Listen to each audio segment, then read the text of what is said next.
I de følgende 5 minutter vil IT-afdelingen give en kort introduktion til Orbit.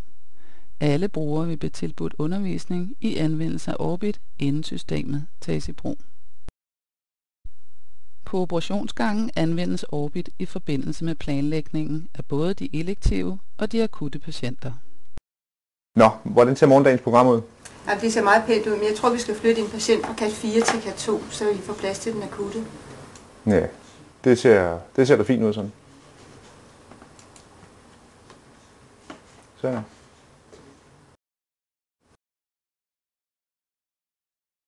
I de næste minutter bliver patientforløbet skitseret i forhold til de muligheder, der ligger i Orbit. I Orbit kan man tilmelde patienten til operation allerede ved forundersøgelsen i ambulatoriet. Når det er besluttet, at patienten skal opereres, kan operationsbestillingen udfyldes. Så snart operationsbestillingen foreligger, kan patienten få en dato for operationen. I Orbit kan den, der booker, hurtigt skabe et overblik over de ledige tider. Når patienten er klargjort på afdelingen, skal det dokumenteres i Orbit. Det betyder, at man på operationsgangen kan se, om patienten er klar til operation. Operationsforløbet begynder i det øjeblik, patienten ankommer på operationsgangen og afsluttes, når patienten flyttes til opvågningen. Her ses et gennemført registreringsforløb i Orbit. De forskellige farver har hver sin betydning. For eksempel angiver den røde farve knivtid.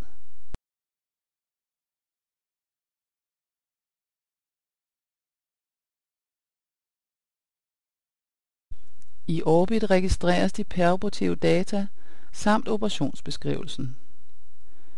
Her ses et eksempel på peroperativ dokumentation.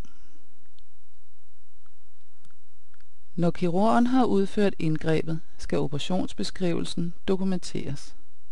Det kan gøres på flere måder. Der er mulighed for at lægge en række standardoperationsbeskrivelser ind, som kan hentes og tilrettes.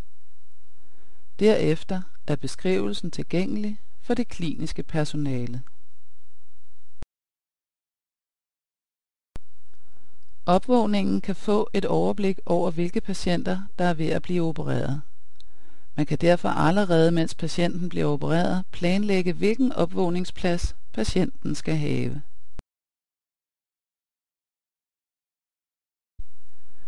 Orbit kan i nogle tilfælde erstatte de eksisterende arbejdsgange.